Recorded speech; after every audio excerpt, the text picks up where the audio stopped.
chronique musicale de l'Afrique, ça vient de chez nous.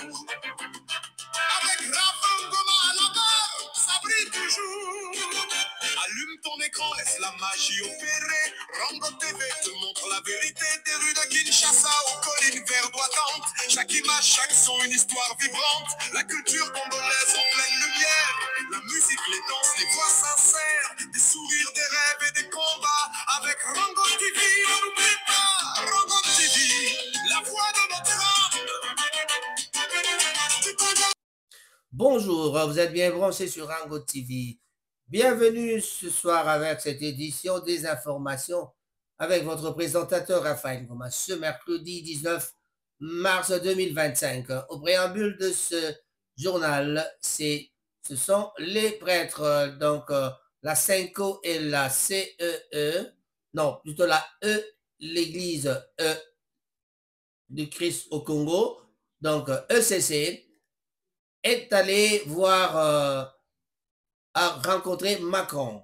On en parlera tout de suite et après, nous allons vous parler, nous allons essayer de commenter sur l'homme qui ne parlait pas, l'homme qui ne parlait plus pas, en tout cas maintenant, il commence à parler. Il s'agit donc de Joseph Kabila. On en parlera tout à l'heure. Pour bien commencer, je dis bonjour à tout le monde, tous ceux qui nous suivent.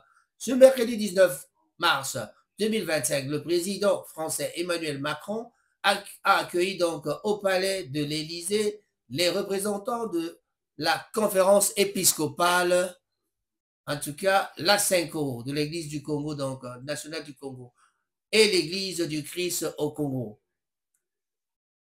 Cette rencontre s'inscrit dans un contexte international préoccupant, donc marqué par une crise persistante dans l'est de la République démocratique du Congo, une région en proie à des conflits armés et vraiment à un désordre pas possible. Vous êtes sans ignorer que Nanga et son équipe de l'AFC et les rebelles du M23, et il y a beaucoup de groupes de rebelles bien sûr, mais avec, si on peut bien regarder, il y a les Rwandais qui sont derrière le M23, et voilà, c'est une crise qui a commencé depuis très longtemps. On se lancera un peu plus après cela. Voilà. Voilà. Et il y a maintenant l'ancien président Joseph Kabila. Qu'en est-il donc de Joseph Kabila? Nous savons tous que l'Est de la RDC, les religieux congolais sont partis voir Macron. En tout cas, les représentants de la CENCO sont allés voir avec l'ECC, engagés dans une tentative de médiation depuis l'offensive du M23 dans l'Est de la RDC, sont donc reçus ce 19 mars au palais de l'Élysée. On en saura un peu plus après. Maintenant, Kabila, le président Kabila, Joseph Kabila, l'homme qui ne parlait pas et il commence à parler, mais c'est encore une troisième fois quand il parle comme ça, il a rejeté carrément les accusations de complicité avec les M23 et défie ses détracteurs. Ses détracteurs, c'est qui? C'est le gouvernement. Et certainement, parmi ces détracteurs, c'est vraiment le président Félix-Antoine Tshisekedi Tshilombo. L'ancien président de la République démocratique du Congo, Joseph Kabila, a fermement rejeté les accusations impliquant donc la rébellion du M23, les qualifiant donc d'infondées et relevant d'une manœuvre politique face aux soupçons qui pèsent sur lui. Il a mis au défi ses adversaires, notamment le président Félix-Antoine Tshisekedi Tshilombo, de fournir des preuves concrètes de cette supposée complicité. Voilà. À la fin de ce journal, on mettra un peu notre correspondant, le commentaire de notre correspondant de Nekof Radio pour en savoir un peu plus. Mais pour l'instant, une accusation explosive dans un contexte de tension. Qu'en est-il exactement?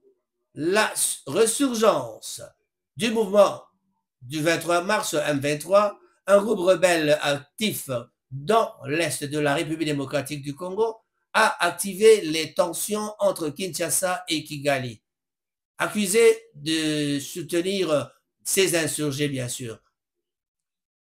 Depuis plusieurs mois, le gouvernement congolais tente d'établir les responsabilités derrière l'avancée militaire du M23, qui contrôle plusieurs territoires dans la province du Nord Kivu. D'ailleurs, aujourd'hui, on a entendu par la voix des ondes que Nanga venait d'avoir Walikale depuis hier. On en saura un peu plus, bien sûr, après. Dans ce climat tendu, certains proches du pouvoir congolais ont donc laissé entendre que Joseph Kabila, au pouvoir de 2001 à 2019, pourrait donc avoir des liens avec les rebelles. Une accusation que l'ex-président lui-même juge absurde. Selon lui, si une telle complicité existait, la situation actuelle serait différente. Voilà. Donc, laissons entendre que le rapport de force sur le terrain ne pencherait donc pas en faveur du M23. Voilà. Un défi donc lancé à Félix Tshisekedi. Joseph Kabila a directement interpellé ses détracteurs, exigeant donc des preuves de leur affirmation. Il est donc facile d'accuser, mais où sont les faits? Pas de preuves, a-t-il déclaré, dénonçant donc une tentative de diversion pour masquer l'incapacité du gouvernement actuel à gérer la crise sécuritaire dans l'est du pays. Ces accusations surviennent alors que les tensions entre Kabila et Tshisekedi ne cessent de croître. Malgré son retrait officiel de la scène politique, l'ancien président conserve une influence notable en RDC, notamment à travers son parti, le Front commun pour le Congo, FCC, qui reste donc une force politique majeure. Et voilà, c'est un plaidoyer pour une solution congolaise aux crises du pays. Donc, au-delà des accusations dont il fait l'objet, Joseph Kabila a insisté sur la nécessité pour les Congolais et on dira donc comment espérer des solutions, comme il le dit lui, comment espérer donc des solutions durables si les principaux concernés sont exclus des négociations, a-t-il lancé, dénonçant donc le rôle prédominant des puissances étrangères et des organisations internationales dans la gestion de la crise congolaise. Cette prise donc de parole de Joseph Kabila intervient à un moment où le gouvernement de Félix Tshisekedi peine à stabiliser la situation sécuritaire dans l'est du pays, malgré le soutien des forces régionales et des Nations Unies. Voilà, une bataille politique en toile de fond. Les déclarations de l'ex-président ne sont pas donc anodines. Elles reflètent donc la lutte politique qui continue d'opposer Kabila et Tshisekedi dans un pays où les tensions entre les anciens et nouveaux dirigeants sont récurrentes, alors que la RDC se prépare donc à de nouvelles échéances électorales, donc d'ici là en 2028, cette affaire pourrait donc raviver les fractures politiques et influencer l'opinion publique. Voilà, donc c'est tout un problème avec cette histoire de Kabila. Donc si le camp présidentiel maintient ses accusations contre Kabila, il devra désormais apporter des éléments probants pour convaincre la population, convaincre la population et la communauté internationale. De son côté, l'ancien chef d'État semble vraiment déterminé à ne pas se laisser accabler par cela. Voilà, c'est tout ce qu'on peut dire aujourd'hui. On va aller voir un peu la publicité. Oh, Maritime Horizon John, envoyez vos colis. Yeah. Rapide et sûr, toujours là pour vous. Loin de la maison mais le cœur est là. Un carton d'amour pour ceux qui sont là-bas. Grand carton, moyen carton, tout est prêt. On charge les rêves dans chaque trajet. De Londres à Kinshasa, sans stress, sans peur. Chaque envoi porte un bout de nos cœurs. Faites confiance, on vous guide la main. Maritime Horizon, tout ira bien. Oh maman, oh papa, le colis est parti rapide et sûr. Confiance garantie. Maritime Horizon, John sans souci. Faites partie du voyage aujourd'hui. Pas un carton, un petit tapis, ouais. Moi un carton, tout. Et pour terminer cette édition, nous allons rester dans l'esprit de guerre avec mon béret de paracommando. En tout cas, nous allons essayer de voir un peu ce qu'en pense notre correspondant de Radio Nekof et nous finirons un peu avec la météo. Quelques nouvelles à partir de notre correspondant avec Radio Nekof. Écoutons la suite des infos. L'ancien président de la République démocratique du Congo, Joseph Kabila, a rejeté les accusations le liant à la rébellion du M23, les qualifiant d'infondées. Il a défié ses détracteurs, notamment le président Félix Tshisekedi, de fournir des preuves concrètes de ces allégations. Kabila a déclaré que si une telle complicité existait, la situation actuelle serait différente. Il a également insisté sur la nécessité pour les Congolais de résoudre leurs propres problèmes, critiquant le fait que les discussions sur l'avenir du Congo se déroulent souvent sans la participation active des Congolais eux-mêmes. Trump déclassifie 80 000 pages sur l'assassinat de JFK le 18 mars 2025.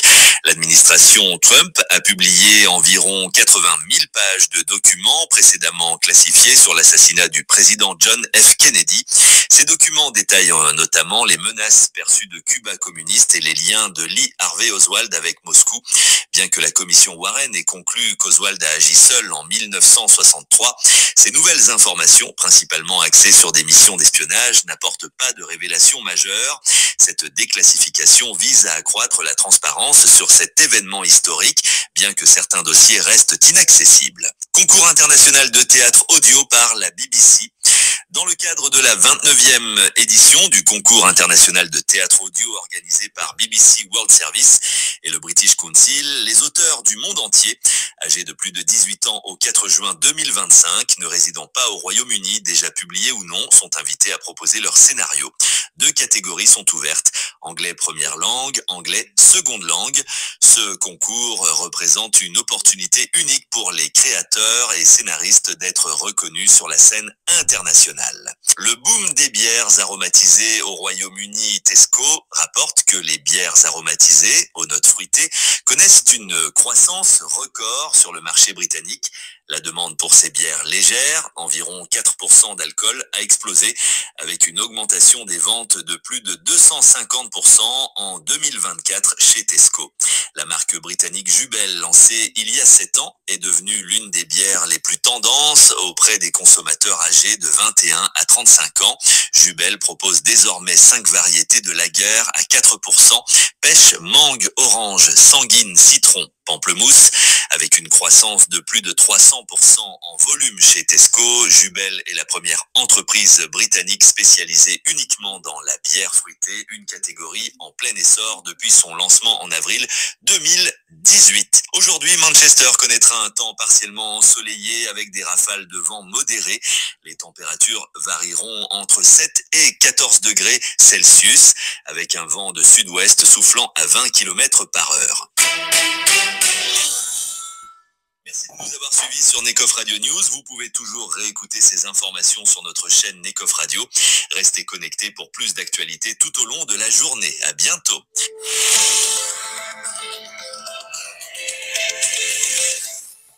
Et nous allons terminer cette édition en disant un grand bonjour à tous les amis de Manchester. Les amis de Manchester, Raphaël Ngoma, votre présentateur aujourd'hui, et derrière, toujours à mes côtés, le James Cameron congolais, Coco Djoko, toujours en duplex. Nous étions en train de collaborer. La collaboration continuera et continue toujours. Merci d'avoir suivi Rango TV et nous reviendrons à la prochaine pour la prochaine édition d'ici quelques heures. Mais nous vous disons un grand merci. Mais nous terminons avec cette question posée par une dame qui disait donc La fête de mère est fêtée tout le temps en pompe. Mais la fête de père, parfois, on ne sait même pas à quand est-ce qu'on fête ça. On ne connaît presque pas la date. Les papas s'oublient eux-mêmes ou alors ce sont les autres qui oublient les papas. On se pose la question de savoir. Mais je vais vous publier toutes les dates la prochaine fois et vous allez savoir. Mais nous, à Manchester, plutôt cette fois-ci, on va penser à la fête des pères pour faire une fête semblable ou même mieux que la fête des mères. Chaque année, nous célébrons la fête des mères. Tous les papas sortent avec les mamans, mais pour la fête de père, il n'y a rien. Tout ce qui se passe dans la fête des pères, c'est on donne des cadeaux, les enfants, ce sont plutôt les enfants, à mon avis, à mon humble avis en tout cas, ce sont les enfants qui fêtent plus la fête des pères parce que les enfants nous donnent des cadeaux. Voilà. Mais en tout cas, il y a une maman qui réclame que ça se fasse comme toujours. On se retrouve à la prochaine occasion. Au revoir.